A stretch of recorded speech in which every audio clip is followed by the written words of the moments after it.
Trump की धमकी पर चीन का जवाब आ गया है। ट्रंप ने चीन को कल एक बड़ी धमकी दी थी, उस पर चीन का जवाब आ गया है। ट्रंप की धमकियों से झुकने वाले नहीं, ये चीन ने कहा है। अमेरिका अपनी धौंस दिखा रहा है, चीन का जवाब। दुनिया की सप्लाई चेन पर इसका असर पड़ेगा। धमकी क्या दी थी अमेरिका ने, वो भी जान लीजिए, क्योंकि ये बहुत बड़ा कल एक मामला सामने आया जब अमेरिका ने कहा कि टैरिफ पर अमेरिका चीन पर एक्स्ट्रा टैरिफ लगा सकता है। डोनाल्ड ट्रंप ने कल चीन को धमकी दी थी, वो खबर भी दिखा दीजिए यहां पर पीसीआर। डोनाल्ड ट्रंप ने चीन को धमकी दी थी, चीन पर 50% अतिरिक्त टैरिफ लगाने की धमकी दी थी। उन्होंने कहा था कि चीन के 34% टैरिफ लगाने से ट्रंप बहुत खफा है, और उन्होंने कहा कि 24 घंटे में चीन ये टैरिफ हटाए, नहीं तो 50% एक्स्ट्रा टैरिफ लगाएंगे। जिसके बाद अब चीन का जवाब आया है और चीन ने कहा है कि हम डरने वाले नहीं।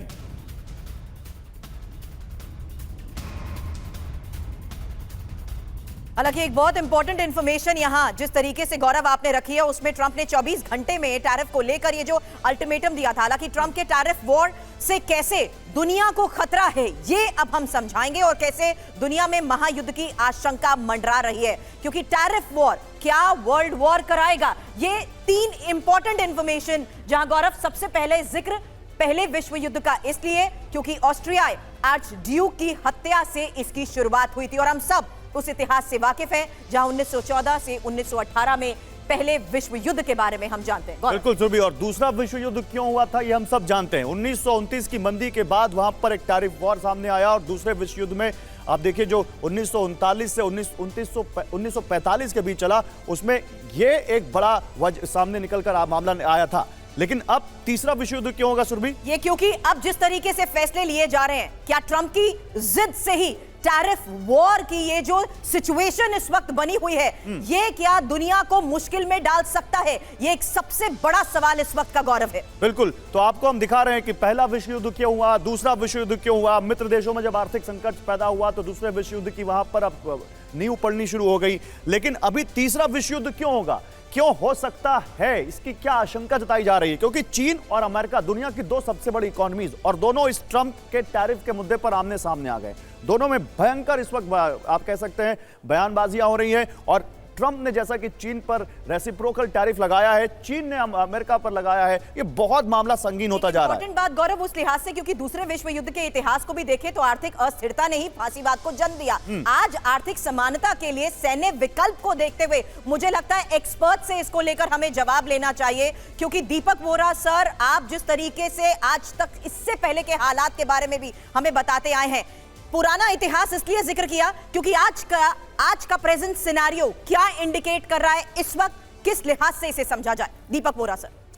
बहुत बहुत धन्यवाद, आभारी हूं कि आपने मौका दिया आपके चैनल पर शरीक होने का। और फिर 2 फाइनेंशियल एक्सपर्ट, एक जनरल साहब है, मैं चला घर चाय पीने के लिए, मेरी क्या जरूरत है यहाँ पे। और देखिए कितने सारे लोग यहाँ पे, अरे ताली तो बजाओ, इतनी अच्छी बात कह रहा हूँ। अब आपका ये प्रश्न है कि क्या होने वाला है, क्या देखा पहले विश्व युद्ध में, आपने सही कहा। दूसरे विश्व युद्ध में मेन प्रोवोकेशन जर्मनी के ऊपर पहले विश्व युद्ध के बाद वो लगाए गए थे, रेपरेशंस, पैसा दो हमको। उसके बाद शायद नाम सुना होगा आपने, हमारे परदादा थे, उनका नाम एडोल्फ हिटलर था, उन्होंने पोलैंड पे हमला किया और फिर दूसरा विश्व युद्ध भी शुरू हो गया। सो बेसिक कॉन्सेप्ट हमेशा होता है। बिल्लू भाई क्लिंटन, मेरे दोस्त, जब 1990s में अमेरिका में इलेक्शन लड़ रहे थे, किसी ने बिल्लू भाई से बोला कि भाई तेरे लिए क्यों वोट करें? बोला बुद्धू, आर्थिक व्यवस्था, इट्स द इकोनॉमी स्टूपिड। और 2400 साल पहले चाणक्य ने भी यही कहा था, सबसे बड़ी चीज एक राजा के लिए होती है उसकी ट्रेजरी, उसकी आर्थिक ताकत। अगर वो नहीं है तो फौज वौज कुछ नहीं कर सकती। सो डोनाल्ड ट्रंप साहब, प्यार से मैकडोनाल्ड ट्रंप कहता हूं, वो समझ गए हैं कि अभी तक अमेरिका को फायदा, ये फ्री ट्रेड और ये ग्लोबलाइजेशन टोटल नॉनसेंस, वो कह रहे हैं, मैं भी मानता हूं कुछ नहीं हो रहा है। जहां तक उन्होंने कहा है कि अमेरिका को वही फायदे होने चाहिए जो दूसरे देश अमेरिका से ले रहे हैं। हाँ, मैं सबका अंकल जरूर हूं, अंकल सैम कहते हैं, लेकिन इसका मतलब ये नहीं कि आप मुझे लूटते जाओ, मैं तो फूफा बन के रह जाता हूं, कोई मेरी सुनता नहीं है। Finally ma'am, let me conclude with this, आप वॉर हम बात करते हैं, this is a trade conflict. Singapore के प्रधानमंत्री ने एक बड़ा बयान दिया है, और वो जो कह रहे हैं वो बहुत बड़ी खतरे की घंटी है, एक अलार्म है। वो कह रहे हैं कि वैश्विक व्यापार युद्ध का खतरा है, यानी हो सकता है हथियारों की लड़ाई ना हो, लेकिन ट्रेड वॉर ग्लोबली शुरू हो सकती है, ये लॉरेंस वॉग ने कहा है। वैश्विक व्यापार युद्ध का डर है, ये लॉरेंस वोंग ने कहा है। सिंगापुर के प्रधानमंत्री हैं, उन्होंने कहा कि नियम आधारित व्यवस्था का अंत हो जाएगा इससे, और ये अंत या फिर ये जो वैश्विक व्यापार युद्ध है ये सशस्त्र संघर्ष में भी बदल सकता है, ये तनाव। तो जनरल मेस्टन, आप तो खुद संजय सर, आपका नाम संजय है और संजय तो दूर तक देख लेते थे sir. Economics runs the world, दुनिया जानती है कि जिसके पास पैसे हैं वो दुनिया पर राज करता है। ये जो ट्रंप साहब ने किया है सर, जो सेकेंड वर्ल्ड वॉर का रेफरेंस जैसे यहाँ पर सिंगापुर के प्रधानमंत्री भी दे रहे थे, क्या आपको भी लगता है कि अगर ये ज्यादा टेंशन डेवलप हो गई तो क्या पता कहीं पर कुछ हो जाए? गौरव, मेरे को ये लगता है, पहली बात प्रेसिडेंट ट्रंप का इरादा क्या है। एज अ फौजी हम हर चीज शुरू करते हैं इरादा, एम से। प्रेसिडेंट ट्रंप का इरादा बहुत क्लियर है, उनके लिए एक दुश्मन है और वो है चीन। सारी पॉलिसी है वो चीन के खिलाफ है। कहने का मतलब आप प्रेसिडेंट ट्रंप के जितने भी स्टेटमेंट देखिए, 20 जनवरी से पनामा कैनाल कौन कंट्रोल कर रहा था? चीन। ग्रीनलैंड में प्रेसिडेंट ट्रंप क्यों जाना चाहते हैं? क्योंकि वहाँ मिनरल रिसोर्सेज तो हैं, लेकिन वहाँ पर उनको पता है कि भविष्य में चाइना उधर आ सकता है। तीसरा, जो ये ट्रेड वॉर जिसको आप बोल रहे हैं, ये क्यों करना चाहते हैं? वो इसलिए करना चाहते हैं प्रेसिडेंट ट्रंप, उनका इरादा ये है कि हमेशा आपने first world war, second world war के बारे में बातचीत की है, जितने भी लड़ाई हुई है आप देखिए, सबसे पहले जर्मनी और जापान को अमेरिका ने कहाँ पर वापस कर दिया, उसके बाद सोवियत यूनियन को उन्होंने कहाँ पर किया है वो सबको पता है। कहने का मतलब है वो क्यों किया है? अमेरिका विश्व का यूनिपोलर वर्ल्ड में सुपर पावर रहना चाहता है। सर एक सिंपल सवाल है सर, ये सारी चीजें मैं आगे डिस्कस करेंगे। अगर चीन और अमेरिका में तनाव बढ़ता है तो क्या ये सशस्त्र संघर्ष में भी तब्दील हो सकता है, चाहे वो ताइवान के जरिए हो चाहे किसी और कंट्री के जरिए? आपको लगता है? देखिए, मेरे को लगता है ये पहली बात क्यों हो रहा है, चीन का भी इसमें बड़ा कड़ा रुख रहेगा, क्योंकि देखिए ये लड़ाई है दो सुपर पावर्स के बीच में। बिल्कुल ये क्लियर लॉजिक है। अगर दो सुपर पावर्स के बीच में है तो दोनों कड़ा रुख लेंगे, लेकिन कौन ले सकता है ज्यादा कड़ा रुख? वही ले सकता है जो ताकतवर है। और आज की विश्व में अमेरिका तकरीबन 40 ट्रिलियन डॉलर की वो वर्थ इकोनॉमी है। साथ अमेरिका एक मिलिट्री पावर है, और चीन की इकोनॉमी है जो 17 ट्रिलियन डॉलर्स है, और वो इतनी मिलिट्री पावर नहीं है। वो जा रहा है 2050 तक, तो सारा जो पल रहा भारी है वो अमेरिका की तरफ लेकिन है। अमेरिका क्या वल्नरेबल सिचुएशन में नहीं है इस तरीके के फैसले लेने के बाद? चीन को लेकर ट्रंप का बड़ा बयान, चीन अपनी सेना मजबूत कर रहा है, ये कहा है ट्रंप ने, और ये बात हमें मंजूर नहीं। देखिए असली बात सामने आ गई, जो भी जनरल मेस्टन कह रहे थे, सरप्लस से चीन को फायदा होगा, चीन की इकोनॉमी को फायदा होगा। चीन और अमेरिका की दुश्मनी जग जाहिर है, यानी यहां पर चीन को कहीं ना कहीं कंट्रोल करने का भी एक मकसद यहां डोनाल्ड ट्रंप का दिखता है।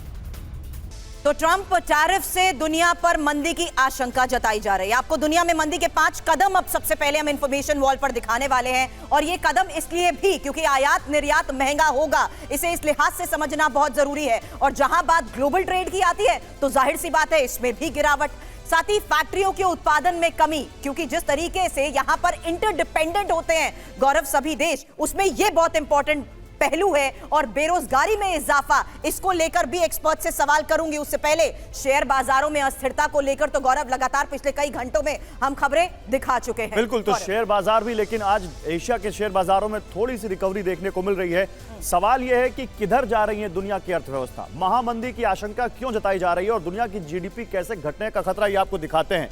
निर्यात में जो ग्लोबल एक्सपोर्ट है उसमें 1.6% की गिरावट आ सकती है, और ये बहुत अहम होगा उन कंपनियों के लिए जो निर्यात करती हैं, उनके ऊपर कमाई पर असर पड़ेगा। फिर 2% महंगाई बढ़ने की आशंका है, जो बहुत खतरनाक हो सकता है दुनिया भर के लिए। 50 लाख नौकरियों पर असर पड़ सकता है दुनिया भर में, और 5 से 10% तक का वैश्विक व्यापार कम हो सकता है, ये आशंका भी जताई जा रही है इस टैरिफ से। आधे से 1% तक वैश्विक जीडीपी प्रभावित हो सकती है, यह अनुमान भी लगाया जा रहा है। तो अब सवाल यह है, यामिनी जी, मैं आपसे लेना चाहता हूं इस सवाल का जवाब। क्या आपको लगता है कि ट्रंप ने न केवल दुनिया भर की इकोनॉमी को हिलाकर रख दिया, बल्कि अमेरिका पर भी इसका असर हो सकता है? और एक छोटा सा सिंपल सवाल जो सब पूछ रहे हैं, क्या इससे दुनिया में मंदी आ जाएगी?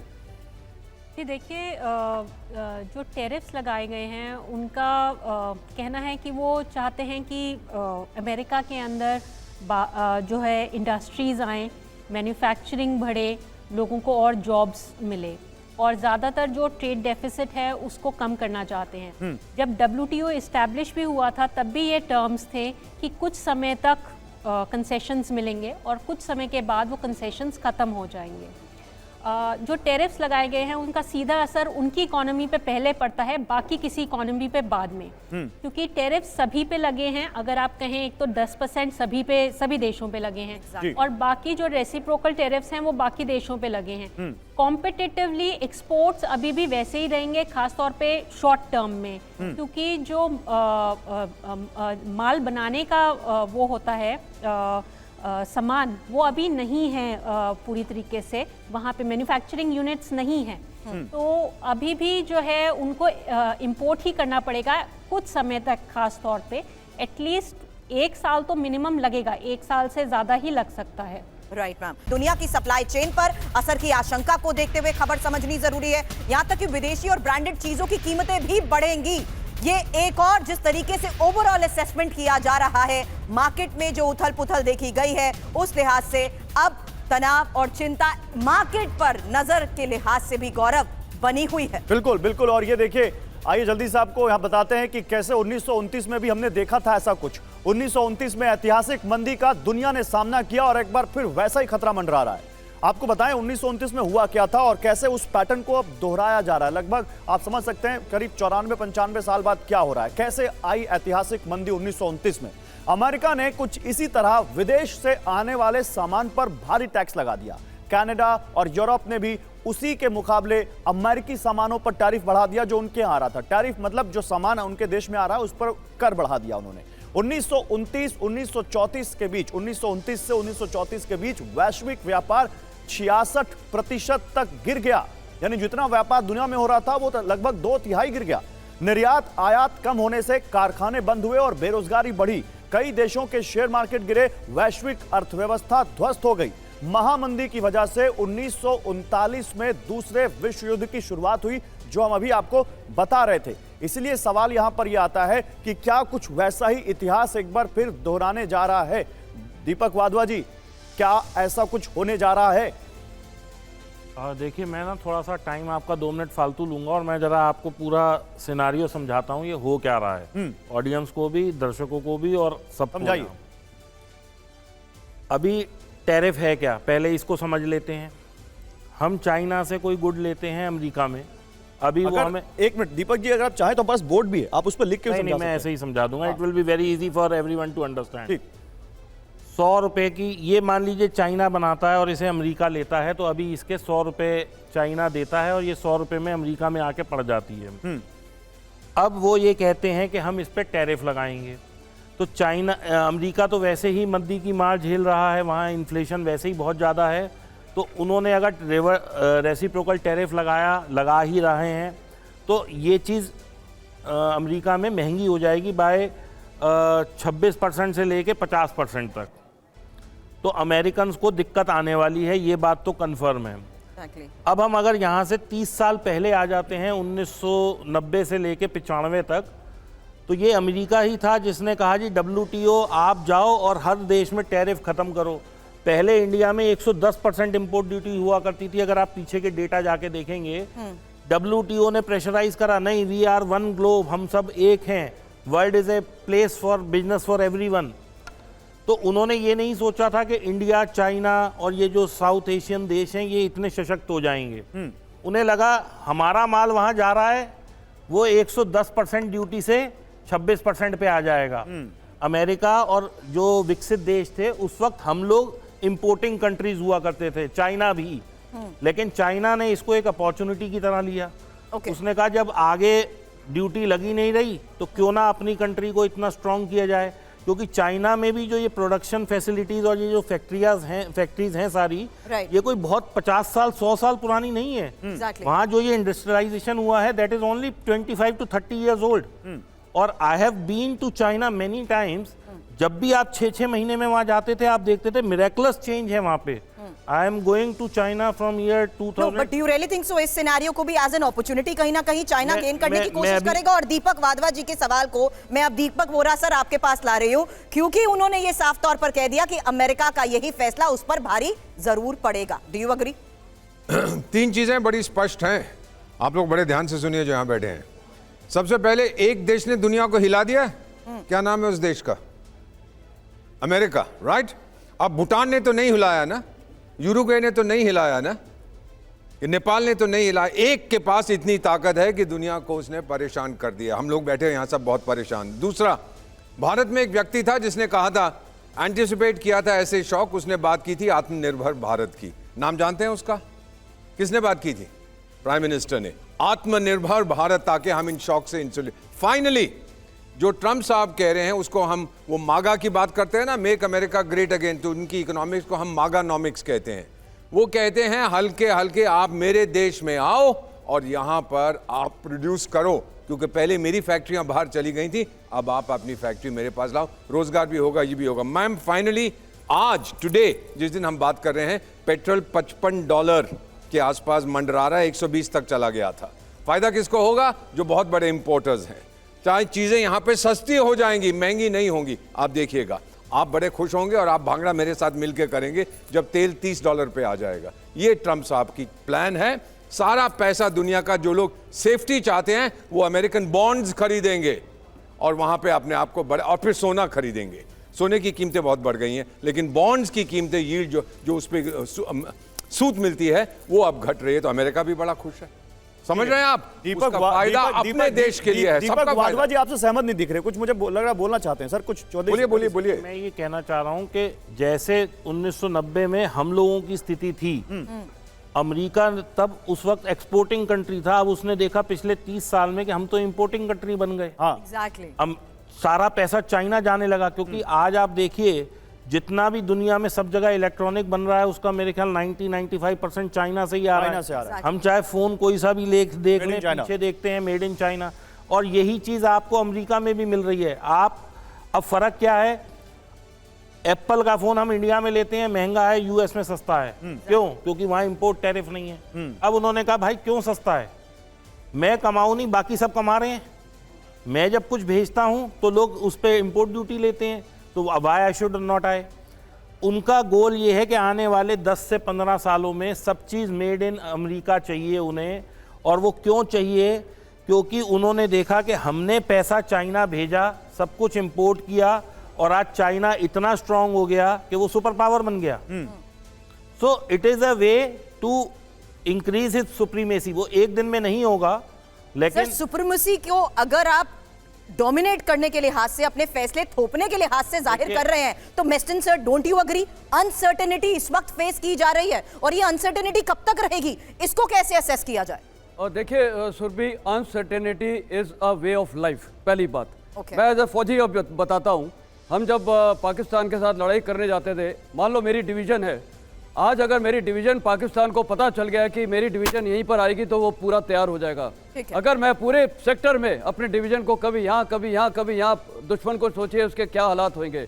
यही प्रेसिडेंट ट्रम्प की स्ट्रैटेजी है कि बी अनप्रेडिक्टेबल। उनका इरादा बहुत क्लियर है, ये टक्कर है सिर्फ चीन के साथ, और चीन को वो एक ढकेलना चाहते हैं इस प्रकार की वो सुपर पावर ना बने। अमेरिका एक सुप्रीम सुपर पावर रहना चाहता है। सर, लेकिन इसी अनसर्टेनिटी ने गौरव आज के हालात में किस तरीके से बेरोजगारी और मंदी की आशंका को लेकर खतरा पैदा कर दिया है, वही आज का सबसे बड़ा सवाल है। टैरिफ पर अमेरिका और जापान के बीच बातचीत शुरू हो गई है।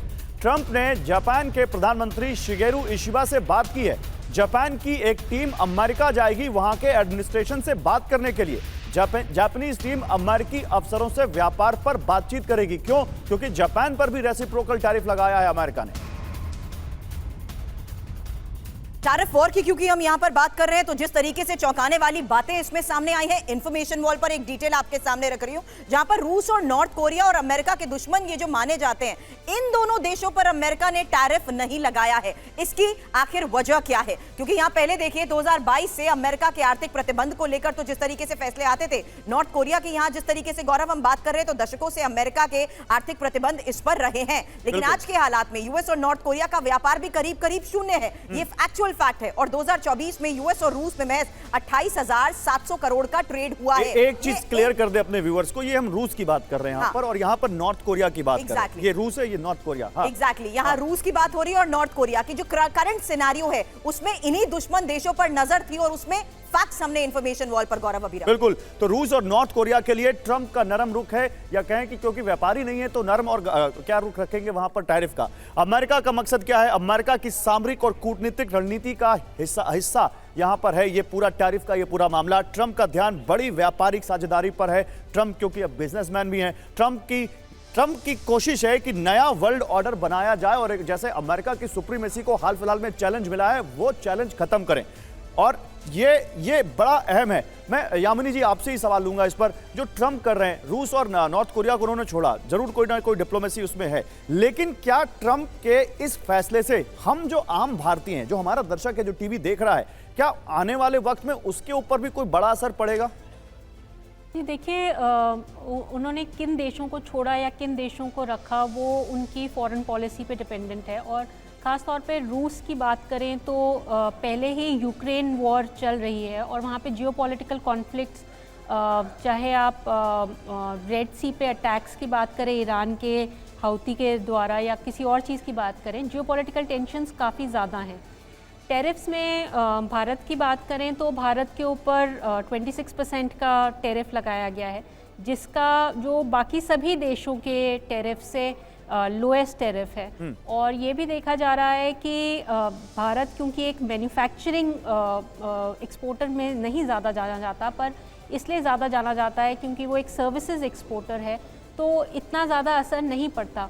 और जो बाकी के गुड्स हैं जैसे जेम्स एंड ज्वेलरी है, वो एक ऐसे गुड्स हैं जैसे सिगरेट्स होती हैं, उनमें ख़ास तौर पे अगर आप देखें तो जो ज़रूरत है उसी पे वो खरीदे जाते हैं। तो उन गुड्स के ऊपर हम ज़्यादातर देखेंगे कि कंटिन्यूड डिमांड रहेगी। बिल्कुल। और फार्मास्यूटिकल पे तो टैरिफ लगाया भी नहीं है, सेमीकंडक्टर्स पर टैरिफ लगाया नहीं उन्होंने, तो ये भी भारत के लिए एक अच्छी बात। ट्रंप के टैरिफ से अरबपतियों की नेटवर्थ भी कम हुई है। ये एक और सबसे बड़ी खबर सामने आ रही है, जहां ट्रंप के टैरिफ से ही इलॉन मस्क का सपना टूटा है। और आपको बता दें, बेजोस और जुकरबर्ग 200 अरब डॉलर क्लब से बाहर हो चुके हैं। हालांकि अरबपतियों की संपत्ति में जिस तरीके से भारी गिरावट देखने को मिली है, उसमें आपको बता दें अदानी और अंबानी की संपत्तियों में भी गिरावट को लेकर इस वक्त खबर है। बिल्कुल, तो एलॉन मस्क की संपत्ति कम हुई है। बताइए, वो जो ट्रंप के दाहिने हाथ माने जा रहे हैं, वो जिनको ट्रंप ने पूरा जिम्मा दे रखा है कि भाई जो फालतू का जो हमारे एडमिनिस्ट्रेशन में लोग भरे हुए उनको निकालो, department of government of efficiency के हेड हैं। हालांकि ट्रंप के मुद्दे पर एलॉन मस्क और ट्रंप के बीच कुछ मतभेद उभरे हैं, ये बात भी सामने आई है। जो नेवारो हैं, जिनको इस टैरिफ का जन्मदाता माना जाता है, जिनका ब्रेन चाइल्ड माना जाता है, उनके साथ ट्रंप के कुछ मतभेद सामने आए हैं। ये बात सामने आई है क्योंकि ट्रंप ने शायद कहा कि जो अभी चीन के ऊपर उन्होंने 50% एक्स्ट्रा टैरिफ लगाने की बात कही, ट्रंप ने कहा कि ये नहीं होना चाहिए।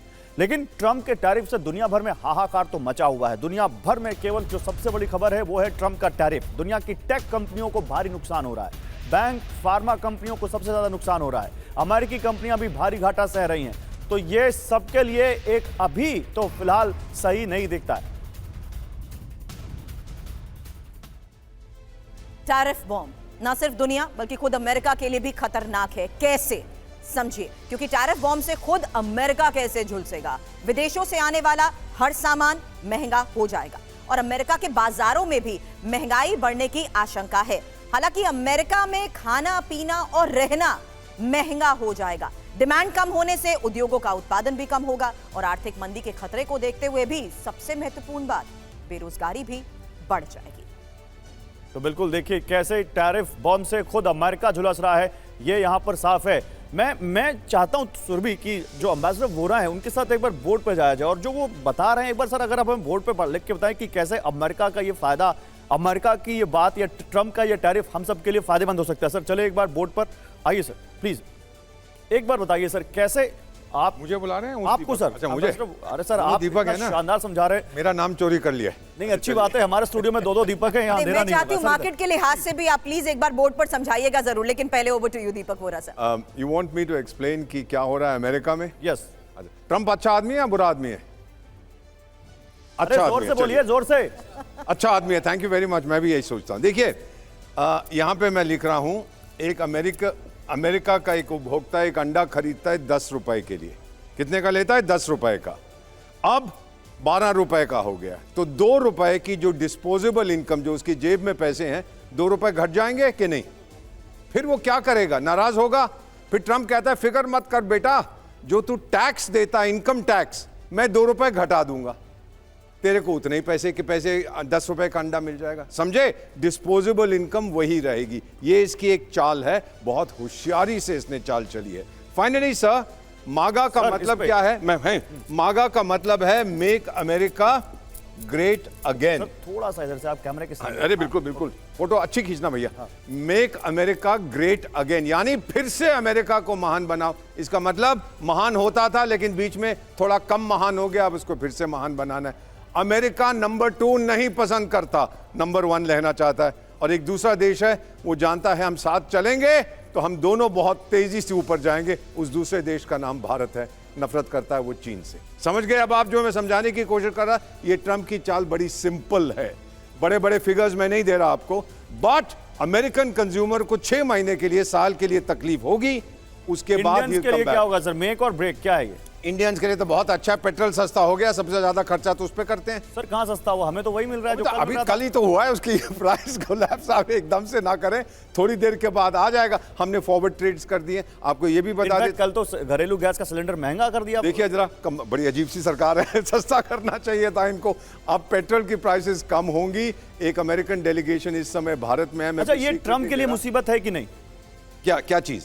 ट्रम्प के लिए नहीं, बिल्कुल नहीं है। ट्रम्प जानता है लोग कुछ देर के लिए मुखालफत करेंगे, बाद में समझ जाएंगे। जब अमेरिका ग्रेट अगेन बन गया तो वो फिर भांगड़ा करेंगे और ट्रम्प ट्रम्प ट्रम्प जिंदाबाद। मेरा ये मानना है। दुनिया चाहे जो मैं, और किनको तकलीफ हो रही है? जो एक्सपोर्ट करते थे, जिनकी एक्सपोर्ट बेस्ड इकोनॉमी। सिंगापुर, ठीक है, सिंगापुर सब कुछ बाहर बेचता है। हाँ। डोमेस्टिक मार्केट नहीं है। मेरे पास तो डोमेस्टिक, आप 1 करोड़ फोन हर घंटे बनाइए, भारत में बिक जाएंगे। इन सबके पास वो फल वाली कंपनी के सिंगापुर के जो प्रधानमंत्री हैं वो इतना ज्यादा निराश दिख रहे हैं, क्योंकि सर्विसेज एक्सपोर्ट ओरिएंटेड, छोटा सा मार्केट है डोमेस्टिक। ओके, तो सबको यही तकलीफ होती है जब घर में नहीं बेच सकता और बाहर वाला कह रहे जी मैं। और टैरिफ वॉर से एक चीज तो हमें सरल शब्दों में समझ आ गई ना कि विदेशों से आने वाला सामान अगर महंगा हो जाएगा तो ये अमेरिका के लिए मुश्किल होगा। अमेरिका में बाजारों में महंगाई अगर होगी तो जाहिर से मुश्किल उसके लिए भी होगी। दीपक जी, बहुत सी कंपनियां अपने शेयर प्लेस करके कर्ज लेती हैं।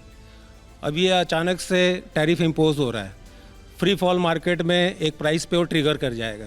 तो वो कंपनियों को बचाने के लिए हम किस तरह से तैयार हैं? और दूसरा, आप स्टॉक्स के बारे में आपके कई वीडियो देखते रहता हूँ, तो 5 ऐसे स्टॉक्स बताएं जो करंट में लोग उसमें इन्वेस्ट करके अपने आप को बचा सके। सर ये देखिए, ये हैं आम लोग जो आपके सामने होने का फायदा भी उठाना चाहते हैं और आपसे एंड में एक टिप भी चाहते हैं। 2 सवाल है सर हमारे, 2 सवाल हैं। ये कंपनियां जो प्लेस करती है अपने शेयर को, अब वो ट्रिगर करेंगी। मैं स्टॉक नहीं, लेकिन इतना जरूर कहूंगी, सेक्टर बता दीजिएगा। अगर उसमें हमारे पैसे लगे हैं, वो कंपनियां हो सकता दिवालिया भी हो जाए। एग्जैक्टली।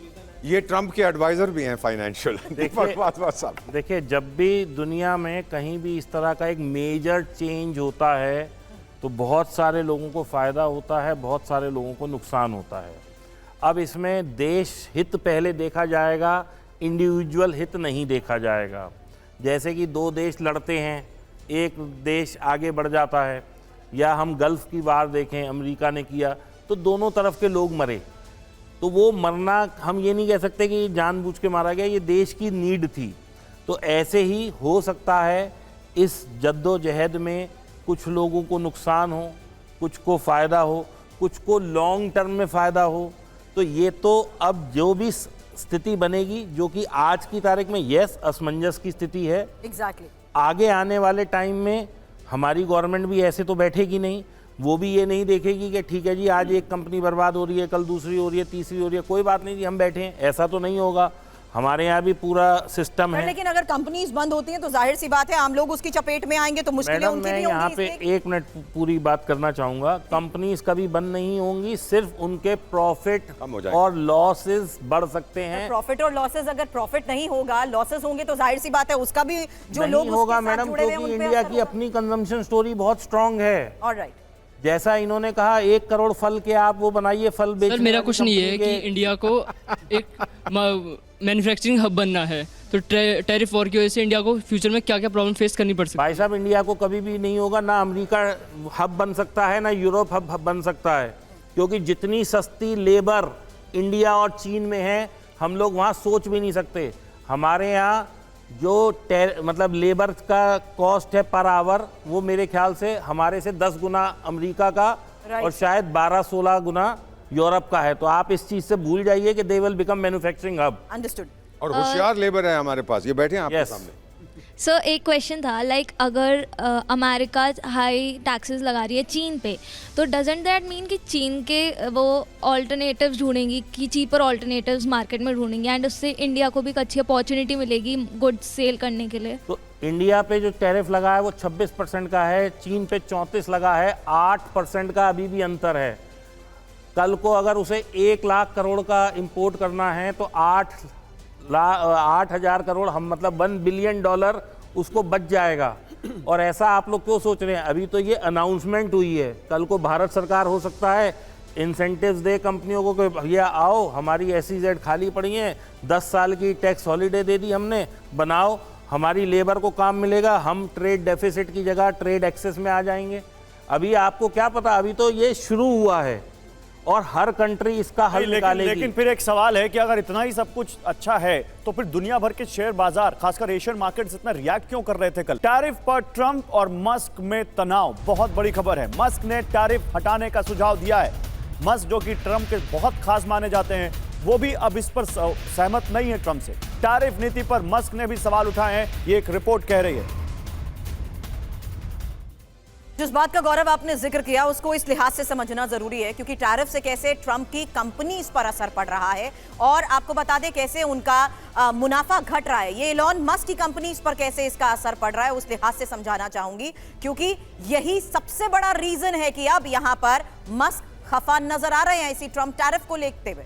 टेस्ला की बात सबसे पहले, 10.7% तक शेयर घटे हैं और 61.58 लाख करोड़ का नुकसान तक हुआ है। चीन में टेस्ला कारें महंगी हो सकती हैं। अब स्पेसएक्स की बात यहां पर करना इसलिए भी जरूरी है क्योंकि कनाडा ने 557.6 करोड़ का ठेका रद्द कर दिया है और रॉकेट लॉन्च कॉस्ट भी बढ़ेगी, ग्राहकों की संख्या घटेगी। तीसरी और महत्वपूर्ण बात स्टारलिंक को लेकर यहां करनी जरूरी है क्योंकि अलग अलग देशों में ऑपरेशन की अनुमति नहीं मिलेगी और साथ ही डिश टर्मिनल महंगे भी हो जाएंगे। हालांकि यहां पर यामिनी मैम सवाल उस लिहाज से भी आपसे कर रही हूं क्योंकि यहां जिस तरीके से यामिनी मैम सवाल आपसे कर रही हूं क्योंकि अब मस्क और उनकी कंपनीज को जिस तरीके से ट्रंप के इस फैसले से खतरा हो रहा है या घाटा हो रहा है, वो कहीं ना कहीं यही एक सबसे बड़ी वजह है कि असहमत है ट्रंप की इसी पॉलिसी और इसी फैसलों को लेकर। यामिनी मैम जी देखिए, असहमति जो है कोई भी या डिफरेंस ऑफ ओपिनियन किसी भी समय किसी के भी बीच में हो सकता है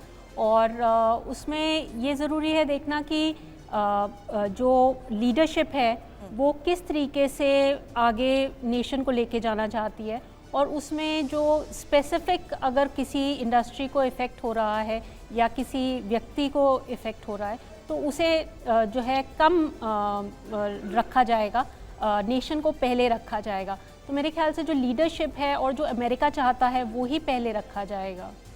बिल्कुल मैम, जो अमेरिका चाहता है वही पहले रखा जाएगा और एज अ ट्रंप की ये जिम्मेदारी भी है कि as a president, as a leader वो पूरे देश की सोचे, ना कि किसी इंडिविजुअल की सोचे। लेकिन ट्रंप के एक और करीबी हैं, उनकी भी एक अपील आई है, वो भी देख लेते हैं। ट्रंप के करीबी बिल एकमैन की अपील आई है, वो भी कह रहे हैं कि टैरिफ अभियान को रोका जाए, दुनिया की अर्थव्यवस्था ध्वस्त हो जाएगी, ये बिल एकमैन कह रहे हैं। और बिल एकमैन वहां के जाने माने हेज फंड मैनेजर हैं, अमेरिका के अरबपति निवेशक हैं बिल एकमैन, और उनका भी ये कहना है कि दुनिया की अर्थव्यवस्था ध्वस्त हो जाएगी। ये टैरिफ का जो ये मूवमेंट ट्रंप ने शुरू किया है इसको रोकना चाहिए। और बिल एकमैन के बारे में जो गौरव इस वक्त आपको बता रहे हैं, बता दें ट्रंप के ये करीबी हैं और इनकी ये चेतावनी क्या है क्योंकि दुनिया में आर्थिक युद्ध छिड़ सकता है और ट्रंप को टैरिफ पर 90 दिन का विराम लेना चाहिए। हालांकि बातचीत से हल निकाला जाना चाहिए और कामकाजी अमेरिकियों को भी सबसे ज्यादा नुकसान की वो बात कह रहे हैं। अमेरिका की प्रतिष्ठा धूमिल होगी और अमेरिकी प्रतिष्ठा की भरपाई में दशकों लगेंगे। हालांकि मेस्टन सर, आप जब ट्रंप और ट्रंप की नीतियों के बारे में बात करते हैं तो आप जानते हैं कि वो डील करना पसंद करते हैं। क्या टेबल पर लाने के लिए ही वो इस तरीके के फैसले ले रहे हैं कि वो सशर्त टेबल पर होने वाली बातचीत के लिए सामने वाले को राजी कर सके? Meston sir. सुरभि, बिल्कुल। देखिए, प्रेसिडेंट ट्रंप का, जैसे मैंने पहले भी बोला, उनका एक ही एम है, ये है सारी चीन के खिलाफ। बाकी कंट्रीज के साथ उनके स्टेटमेंट सुनिए, वो बार बार बोल रहे हैं कि मेरे को कॉल्स आ रहे हैं, बाकी कंट्रीज को उन्होंने टाइम दिया है, प्रेशर लगाया है कि डील्स होए, नेगोशिएशन हो। कल ईयू ने भी बोला कि हम नेगोशिएशन करेंगे। एक उदाहरण के तौर पे आप देखिए भारत को, हमारी टॉक्स चल रही हैं, हमारे पीयूष गोयल साहब कितनी बार वहाँ गए हैं, बातचीत हो रही है, और आप देखिएगा इस ऑटम तक बाइलेटरल ट्रेड एग्रीमेंट साइन हो जाएगा। कहने का मतलब है टारगेट चीन बाकी कंट्रीज के साथ रिजॉल्व होगा। और मैं दीपक वोरा जी के साथ बिल्कुल एग्री करता हूं कि 6 से 8 महीने तक ये इंस्टेबिलिटी रहेगी। देखिए, अगर वो झटका चीन को लगाया तो बाकी सबको भी थोड़ा फर्क तो पड़ा है, अमेरिका को भी पड़ा है, लेकिन वो इतना फर्क नहीं पड़ेगा। हर देश के साथ नेगोशिएशन होके ये सेटल डाउन हो जाएगा, स्टेबिलिटी आ जाएगी, चीन टारगेट रहेगा, और ये भारत के लिए अच्छा मौका है। लेकिन चीन टारगेट रहेगा अगर, मैं बार बार वो पूछ रहा हूं कि दुनिया की 2 सबसे बड़ी इकोनॉमीज अगर लड़ेंगी तो गेहूं के साथ घुन क्यों नहीं पिसेगा सर? गौरव, बिल्कुल आप सही बोल रहे हैं। देखिए, अब यही मैं बोल रहा हूं, मेरा सेंटेंस ये था कि भारत के लिए बड़ा मौका है। भारत को आज अमेरिका के साथ अलाइन होना चाहिए, खासकर इकोनॉमिक स्थिति में। और आज हमारे पास सारी काबिलियत है, मैन पावर है, इकोनॉमिक जोन्स हैं, सब कुछ है, हमारे में पॉलिटिकल विल है, तो क्यों नहीं हो सकता है? तो मेरे ख्याल जो फायदा चाइना को मिलता था वो सारी इन्वेस्टमेंट वहां हो रही थी, फॉरेन डायरेक्ट इनिशिएटिव वहां जा रहा था, तो इन्वेस्टमेंट फिर जा रहे चीन थे, के साथ साथ सब कल कुछ। भारत के मार्केट, जापान के मार्केट, सिंगापुर के मार्केट, हर मार्केट क्यों गिरा दीपक वाधवा जी? मार्केट इतना रिएक्ट क्यों कर रहे हैं? गोल्ड इतना नीचे क्यों जा रहा है? गौरव जी, पिछले 4 साल से ना मार्केट ऐसे ही जा रहा था, कोई ना कोई ट्रिगर चाहिए होता है वो मार्केट तो ट्रिगर पहले भी अक्टूबर से ही सेल ऑफ हो रहा था, अक्टूबर से ही ट्रिगर आ रहे हैं मार्केट्स में, लेकिन अक्टूबर से ही- एशियन मार्केट्स में तो नहीं हो रहा था सर। एशियन मार्केट्स भी सारे कल इतना रिएक्ट करके 9% हाँ, क्योंकि जब भी कोई न्यूज आती है, चाइना, जब भी कोई न्यूज आती है, अनसर्टेनिटी बढ़ जाती है, मार्केट एकदम रिएक्ट करते हैं। उसके बाद मार्केट में अटकलें लगाई जाती हैं, पॉलिटिकल बयानबाजी होती है, इंडिया अपना स्टैंड रखेगा, चाइना अपना रखेगा, जापान अपना रखेगा, सिंगापुर अपना रखेगा, ईयू अपना रखेगा। फिर इंटरप्रिटेशंस आते हैं कि अगर ट्रंप ने ये कहा है तो उसका इंटरप्रिटेशन हमारी कंट्री के लिए क्या है, तो वो आते आते 2-3 दिन लग जाते हैं। तो कल मार्केट एकदम फॉल हुए, आज मार्केट ने उसको कहा ठीक है। Secondly, markets are always forward looking. आज हम ये कह रहे हैं कि कहीं बम गिर गया, मार्केट ने उसको रिएक्ट किया, लेकिन कल आ गया कि हमारा भाई खर्चा जो है या जो लॉसेस हैं वो इतने हैं, मार्केट ने ठीक है इतने लॉसेस हैं, हम एडजस्ट कर सकते हैं, मार्केट आगे बढ़ गया। ओके। और आप एक चीज समझिए गौरव, 1990 की मंदी झेली हम लोगों ने, 1992 का स्कैम देखा, 2000.com बबल देखा, 2008 की मंदी देखी, 16 देखी, 2020 में कोविड देखा। हर परिस्थिति के बाद मार्केट जब ऊपर आ सकता है तो ये तो परिस्थिति कुछ है ही नहीं। It is a very small thing, ये सिर्फ अभी लग रहा है, बट 3 महीने बाद जोरदार तालियां हो जाए भाई, आप लोग बड़ी कंजूसी कर रहे हैं तालियों में। मे आई ऐड समथिंग? बिल्कुल। मैं सिर्फ इतना आपको बताना चाहता हूं, गाना है डरने की क्या बात है, ये तो बस शुरुआत है, बस अभी तो पार्टी। Thank you. नए टैरिफ पर केंद्रीय मंत्री पीयूष गोयल ने फिलहाल क्या कहा है बता दूं। अमेरिकी उत्पादों पर 7 से 8% शुल्क को लेकर यह बात कही गई है। भारत यूएस से ज्यादा शुल्क नहीं लेता है। चलिए देखिए, अब जल्दी से पीयूष गोयल जो कह रहे हैं और जैसा कि हमारे एक्सपर्ट कह रहे हैं, इन सबको मिला जुलाकर आपको सरल भाषा में समझाएं कि भारत पर टैरिफ का असर कम क्यों होगा। भारत पर टैरिफ लगा है लेकिन असर कम क्यों होगा? क्यों? क्योंकि देखिए, भारत का जो कुल निर्यात है वो मशीनरी का है, करीब $6 अरब का। इसके अलावा आप देखिए यहां पर मिनरल फ्यूल्स हैं, वो कुल निर्यात है $4 अरब का, और $1 अरब के आसपास यहां पर दूसरे यहां पर आते हैं। ऑर्गेनिक केमिकल $3 अरब आता है और $1 अरब इमारती पत्थर आते हैं। हालांकि इसमें बड़ी बातें यह है कि एशियाई देशों के मुकाबले कम टैरिफ, और सबसे इंपॉर्टेंट बात, जहां अमेरिका ने 54% तक टैरिफ लगाया है और भारत पर 26% अमेरिकी टैरिफ लागू है। हालांकि फार्मा जैसे कुछ क्षेत्र को फिलहाल राहत जरूर मिली है। गौरव, बिल्कुल। और देखिए, अब आपको दिखाते हैं कि भारत से अमेरिका के लिए किन चीजों का निर्यात होता है। आप इसको समझिए, आपको समझ में आएगा कि किस सेक्टर पर सबसे ज्यादा असर हो सकता है। ये 2024 के आंकड़े हैं और मिनिस्ट्री ऑफ कॉमर्स के आंकड़े हैं। ये क्या कहते हैं? भारत से अमेरिका को निर्यात सबसे ज्यादा जो हो रहा है वो इलेक्ट्रॉनिक्स है, करीब $12,000 मिलियन का, और इस सेक्टर पर इस टैरिफ ट्रम्प वॉर का या टैरिफ बॉम्ब का मिला जुला असर होगा। लेकिन किस पर सबसे ज्यादा होगा? डायमंड बहुत एक्सपोर्ट करता है इंडिया अमेरिका को, ज्वेलरी, इस पर नकारात्मक असर हो सकता है। सुरभि, बिल्कुल। और फार्मा की जहां तक बात की तो सकारात्मक, जिसका मैंने कहा कि अभी तक उसको खास तौर पर कोई असर नहीं, क्योंकि 8,875 मिलियन डॉलर के टैरिफ से बाहर रखा व्यापार गया है। हालांकि मशीनरी की जहां तक बात करी जाए तो 6,572 का है। ये नकारात्मक है। हाँ, ये नकारात्मक है, बिल्कुल। नकारात्मक असर है। और मिनरल फ्यूल्स पर देख सके तो इस पर थोड़ा सा पॉजिटिव असर होगा, आयरन स्टील पर मिला जुला होगा, टेक्सटाइल पर भी यहां पर आप देखिए सकारात्मक असर होगा। और वो रीजन ये है क्योंकि बांग्लादेश वियतनाम पर हमसे ज्यादा टैरिफ लगा दिया गया है, तो अमेरिका में हम ज्यादा कॉम्पिटिटिव हो जाएंगे, हमारे प्राइसेस, ये एक्सपर्ट्स कह रहे हैं। मैम, यामिनी मैम, तो आपको लगता है कि सेक्टर वाइज भी देखना पड़ेगा? कुछ सेक्टर्स है जिनको फायदा भी हो सकता है भारत के लिए, खुशखबरी भी कहीं ना कहीं, सिल्वर लाइनिंग भी है इस पूरे मामले में। जी देखिए, जैसे मैंने कहा कि सभी देशों पे लगा है टैरिफ, तो उसमें आप कॉम्पिटिटिवली कहाँ खड़े होते हैं वो ज़रूरी है। और क्योंकि जो भी आप प्रोडक्ट्स अभी एक्सपोर्ट कर रहे हैं, कुछ महीनों तक तो वो वैसे के वैसे ही रहेंगे। आगे चल के जब वो मैन्युफैक्चरिंग कैपेबिलिटीज डेवलप कर लेंगे तब बदलाव आएगा। पर क्योंकि आपका लोएस्ट टैरिफ है, तो आपके जो गुड्स हैं वो कॉम्पिटिटिवली बेहतर, मतलब आपके जो कॉम्पिटिटर्स होंगे अमेरिकी मार्केट में, उनका प्रोडक्ट महंगा होगा आपसे, तो भारत के लिए कहीं ना कहीं एक अच्छी बात है कुछ सेक्टर्स में। एक बार तालियां हो जाए इस बात के लिए। सुरभि, बिल्कुल, लेकिन इस बीच एक तस्वीर भी अब दिखाना चाहूंगी, और ये तस्वीर है किस तरीके से अब बताएंगे आपको कि कैसे अमेरिका में ही ट्रंप के खिलाफ लोगों का भारी गुस्सा भी देखने को मिल रहा है। लेकिन इसकी तस्वीर दिखाने से पहले एक सवाल यहां पर मैं आपसे दीपक वाधवा सर करना चाहती हूं, क्योंकि अलग अलग सेक्टर्स पर इसके पॉजिटिव और नेगेटिव इंपैक्ट को लेकर तो हमने बात की, लेकिन बाजार पर जो नजर है, और आपने भी ये बात कहा कि जब कोई फैसला होता है तो बाजार अगर इतने महीनों से, इतने सालों से राइज कर रहा था, तो वो धड़ाम होकर अगर गिरा है, इज इट ओवरडन? क्या हम ये मान ले कि लोगों के बीच ये चिंता अब नहीं रहनी चाहिए कि कहीं किसी तरीके का कोई असर इसमें देखने को मिलेगा? अनसर्टेनिटी की जिस तरीके से मैं बार बार बात कर रही हूं, यही वजह है कि दुनिया के बाजारों में देखी गई गिरावट पर अभी भी नजर कितने दिनों तक बनाए रखना जरूरी है? देखिए, बाजार की तो बात है कि आज एक पॉजिटिव न्यूज़ आ जाए, बाजार दोबारा भाग जाएंगे, और सिर्फ 5 दिन नहीं लगेंगे बाजार को वहाँ जहाँ से गिरे थे दोबारा वही लेवल लेने में। तो बाजार तो हमेशा रेडी रहते हैं, नेगेटिव न्यूज़ के लिए भी रेडी रहते हैं, पॉजिटिव के लिए भी रहते हैं। तो ये तो कोई मतलब क्वेश्चन है ही नहीं कि कितना टाइम और लगेगा। हो सकता है कि हम गिरे नहीं, लेकिन हम इसी लेवल पे खड़े रहें 6 महीने, तो that is called time correction. मतलब मेरा पैसा बढ़ भी नहीं रहा, घट भी नहीं रहा, और यहीं खड़ा है बाजार। तो ऐसा भी हो सकता है। और पिछली बार जब जब मंदियाँ आई हैं या जब जब बाजार फॉल हुए हैं, हम लोगों ने टाइम करेक्शन भी देखा है। ऑलरेडी हम पीक से काफ़ी ज़्यादा नीचे आ चुके हैं। अब 2 कंडीशन है बाजार क्यों गिरेगा। एक FII पैसा निकाल रहा है, वो तो है ही है, लेकिन अपना आज की तारीख में जो म्यूचुअल फंड का सिप आ रहा है, वो इतना बड़ा फंड है। 26,000 करोड़ था, चलो 22,000 करोड़ रह गया, तो 22,000 करोड़ आप कम पैसा ना समझे। 6 महीने में तो जितना उन्होंने निकाला है 1 साल में, हम पूरा करने के लिए तैयार हैं। तो आप ये मत सोचिए कि मार्केट यहाँ से बहुत ज़्यादा गिर जाएगा।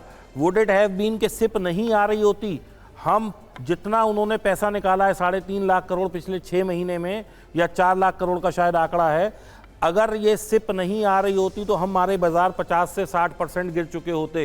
ये तो सिप आ रही है, तो हम लोगों ने उसे होल्ड किया हुआ है। आप जैसे एक्सपर्ट्स की बड़ी भूमिका है, जिन्होंने लोगों को बड़ा मोटिवेट किया है सिप के लिए। और आज आप देख लीजिए, जो भारत का मिडिल क्लास है, उसका म्यूचुअल फंड पर बड़ा भरोसा बढ़ा। अमेरिका में ट्रंप के खिलाफ भारी गुस्सा है। अमेरिका के सभी 50 राज्यों में ट्रंप और मस्क के खिलाफ जबरदस्त विरोध प्रदर्शन हुए।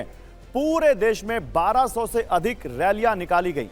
ट्रंप और मस्क के खिलाफ हुए विरोध प्रदर्शन को हैंड्स ऑफ नाम दिया गया, जिसका मतलब होता है हमारे अधिकारों से दूर रहो। अमेरिका की जनता चाहती है कि ट्रंप प्रशासन उनके अधिकारों पर किसी तरह का नियंत्रण ना लगाए। और ये देखिए, चाहे ये न्यूयॉर्क हो, बॉस्टन हो, फिर वॉशिंगटन हो, शिकागो हो, सैन डिएगो हो, बोइसिडाहो हो, या फिर ये दूसरे जो जगह हैं, हर जगह पर आप देखिए लोग सड़कों पर आए। और 50 राज्य अमेरिका में, और 50 राज्य में यहाँ पर लोग आ गए।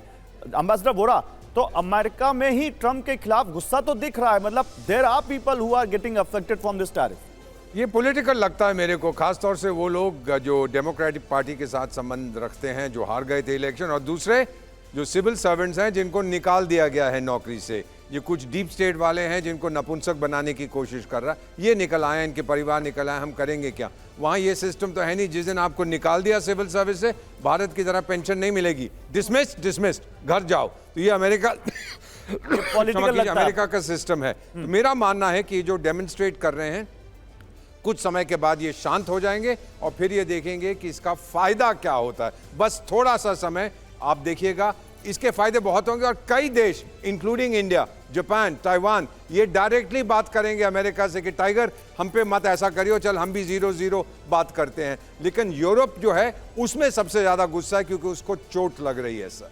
बिल्कुल। मैं अब ऑडियंस के बीच में एक बार जानना चाहूंगी क्योंकि कुछ लोग सवाल यहाँ पर पूछना चाहते हैं। बताएं किससे आपका सवाल है और क्या सवाल? दीपक बोरा जी, मेरा आपसे सवाल है, इसका इफेक्ट कैसे इंडिया के इकोनॉमी पर पड़ेगा और अगर एक नेगेटिव इफेक्ट है तो हम इसको पॉजिटिव में कैसे कन्वर्ट कर सकते हैं? किससे पूछा है? आपसे सर। कि भारत की इकोनॉमी पर इन टैरिफ्स का क्या असर पड़ेगा? जीरो, कोई फर्क नहीं पड़ेगा। हमारा डोमेस्टिक मार्केट इतना बड़ा है तो जो कुछ हम वहां एक्सपोर्ट करते हैं दूसरे जगह है जहां चला जाएगा, डोमेस्टिक मार्केट में उसको हम कंज्यूम करेंगे। परचेजिंग पावर भारत में बहुत बढ़ती जा रही है। $3,000 की आपकी जो है $3,000 पर कैपिटा इनकम होगी। एक्सपर्ट्स माने या ना माने, ये हमारी नीति आयोग के फिगर्स हैं। मैं सरकार पे भरोसा करता हूं। आप लोग भी तो करते हैं जो फिगर्स देते हैं, नहीं तो और कौन आपको ये फिगर्स दे पाएगा? तो परचेजिंग पावर पैरिटी बढ़ रही है। We are not an export dependent economy. आप समझ रहे हैं कि अगर हमारे एक्सपोर्ट कल बंद हो जाए, भारत की इकोनॉमी फिर भी स्थिर रहेगी। चाइना की नहीं रहेगी, सिंगापुर की नहीं रहेगी, यूरोप की नहीं रहेगी। बिल्कुल, ऑन माय राइट। हमारी कुछ और सवाल और कुछ यहाँ पर लोग पूछना चाहते हैं, बताइए। सवाल किससे आपका? दीपक सर, जैसा आपने अभी कहा कि दीपक हमारे पास दो हैं, वाधवा जी। दीपक वोरा सर या दीपक वाधवा सर? दीपक वोरा सर। हाँ। तो सर इसका सीधा असर चाइना पे है और अमेरिका पे है, तो क्या इंडिया के लिए एक मौका नहीं है कि हम आपदा में अवसर तलाश करें और इंडिया एक बड़ा मैन्युफैक्चरर बन सके इस समय? ये मुझसे पूछा फिर से? बिल्कुल 100% वही तो हम करेंगे। This is a golden opportunity for us. अगर चीन के वो जो एक चीज आपको और बताता हूं, गिव मी 15 सेकंड।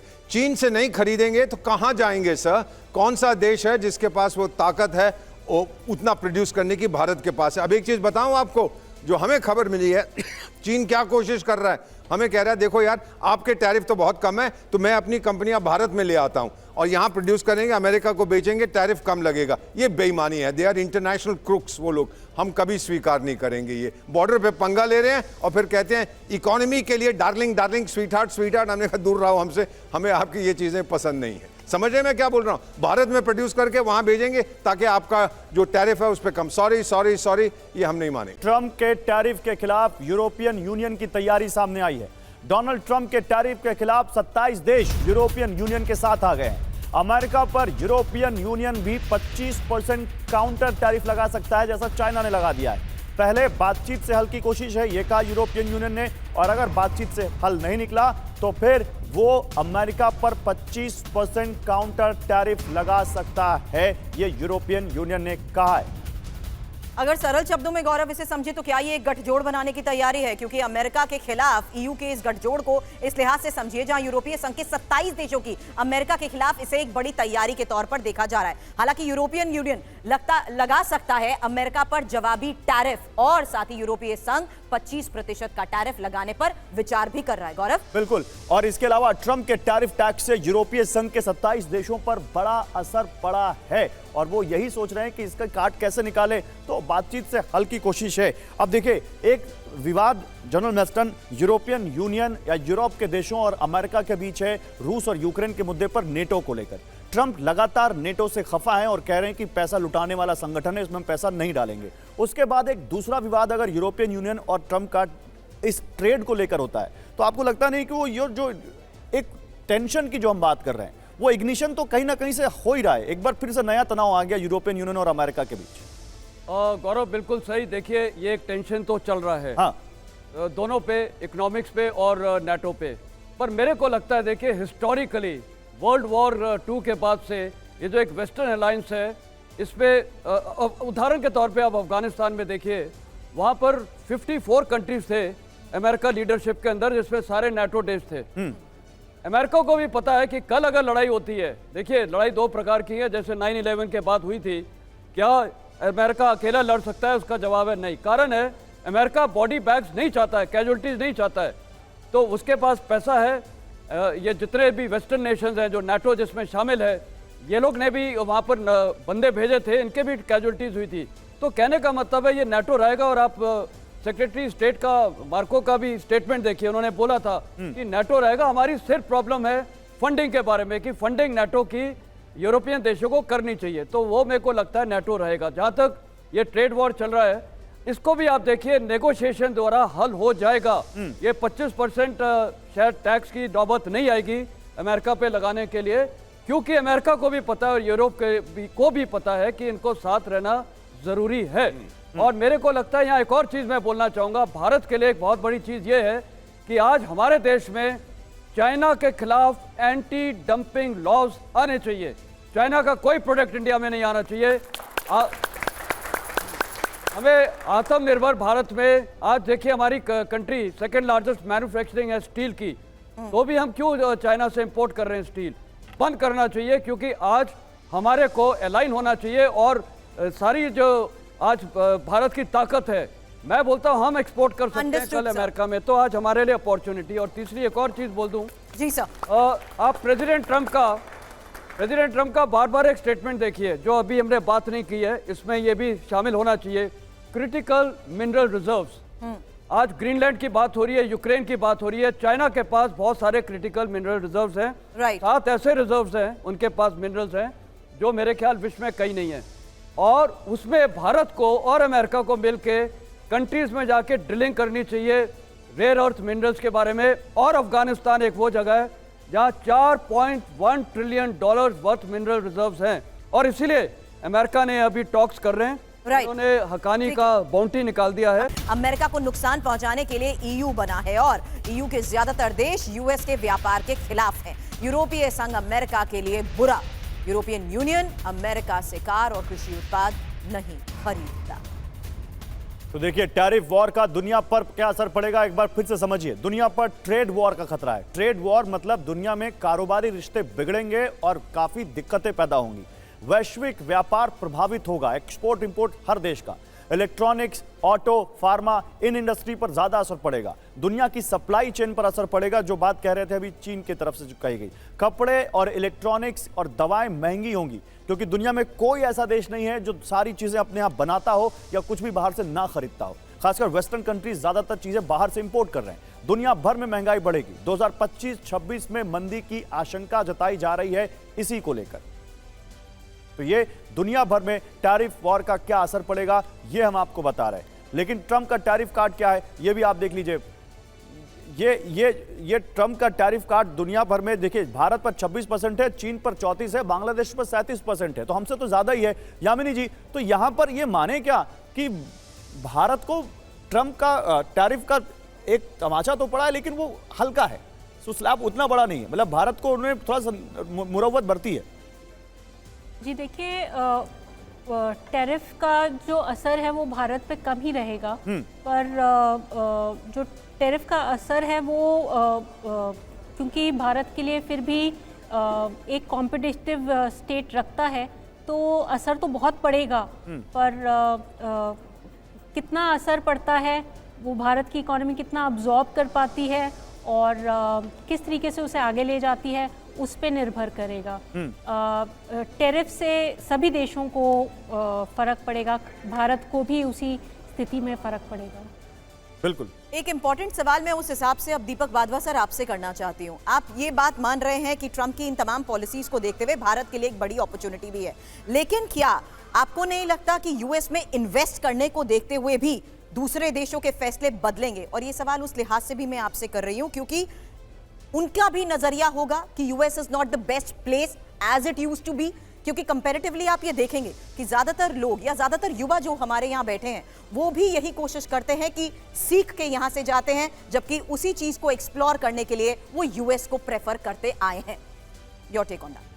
अगर ये पानी की बोतल इंडिया में 10 रुपए की है तो आप एक बार बोर्ड पे आ जाइए सर, आप एक्सप्लेन बहुत अच्छा करते हैं, लेकिन आप क्योंकि बोतल से करते हैं, मैं चाहती हूँ आप कलम उठा ले और इसी बोर्ड पर जरा आप अपने लिहाज से समझा दीजिएगा। मागा की बात तो दीपक वोरा सर आप कर चुके हैं, लेकिन यही मागा दूसरे देशों को किस तरीके से अपने फैसलों से मुश्किल में डाल रहा है, उसको जरा एक्सप्लेन कर दीजिए अब दीपक वाधवा जी। ये एक्सप्लेन करेंगे, मैं पानी पी लेता हूँ इनका तब। बिल्कुल।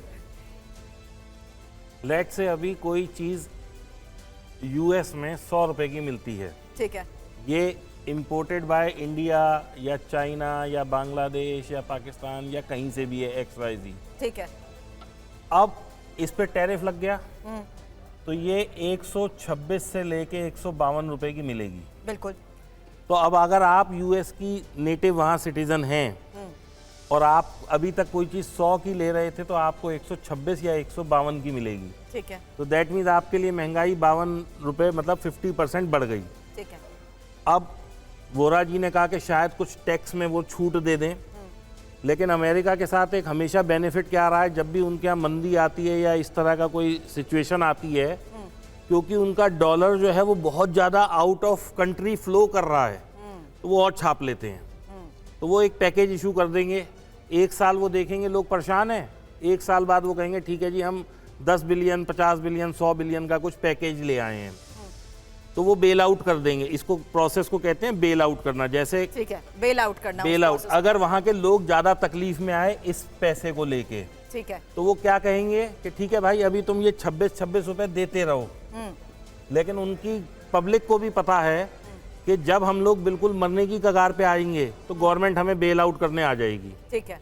इंडिया में आज कोई मतलब फैक्ट्री है नहीं चलती तो लॉस सारा हमारा होता है, लेकिन वहाँ पे बेल आउट प्रोसेसेस होते हैं, वहाँ पे सबको बेल आउट करा दिया जाएगा। तो इसलिए पब्लिक तो वो जो अभी सड़कों पे उतर रही है उसे पता है कि कहीं ना कहीं हमारे पीछे वी आर उसको क्या बोलते हैं सोशली कुछ सोशल वेलफेयर स्टेट है वो। ठीक है, तो सरकार उन्हें बचाएगी। नहीं तो अमेरिका के आज के हालात को देखते हुए अर्थव्यवस्था की भी जहां तक बात करते हैं, क्या वो इस वर्स्ट पॉसिबिलिटी या कॉन्सिक्वेंसेस नहीं है कि उसका खुद का रिजर्व डॉलर ही पूरी तरीके से खत्म होता जा रहा है? उसी पे ही आ रहा हूँ। ये सिचुएशन ऑफ इन्फ्लेशन क्यों हुई देश सारी दुनिया में, ये भी समझा दीजिए। आफ्टर कोरोना, ठीक है, कोरोना के बाद हर देश में प्रोडक्ट कॉस्ट बढ़ती चली गई, प्रोडक्ट कॉस्ट इंक्रीज हुई। हाँ, हर चीज की। ठीक है, जैसे हम अपने इंडिया की बात करें, जो कार 5 लाख की आती थी वो 9 लाख की हो गई। Gold, silver, copper, crude, aluminium, सारे मेटल्स जितने भी थे वो बढ़ने लग गए। इसको हम कह रहे हैं जगत वो हो गई, महंगाई सब जगह बढ़ गई।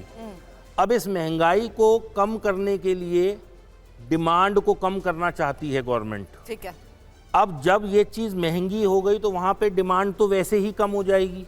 राइट, मैं इसका उदाहरण देता हूं आपको। ये आपने एक ड्रेस पहनी हुई है, ये $100 की है। ठीक है, अभी आप सोचती हैं कि मेरे पास एक आज होनी चाहिए, एक कल, एक परसों के लिए। राइट, फिर आप कहेंगे नहीं मेरा काम 2 से चल रहा है तो मैं $150 तो लेकिन आपने सीमित कर दिया ना गौरव। बात यही आती है कि आपके फैसले अगर हमारे को हमारी सिलेक्शन और हमारे इसी इन्वेस्टमेंट को लेकर सीमित दायरे में बांध दे, दीपक जी आप भी आ जाइए। तो मुझे लगता है दिक्कत तो है। लेकिन सर आइए वापस अपनी जगह पर आइएगा जरूर।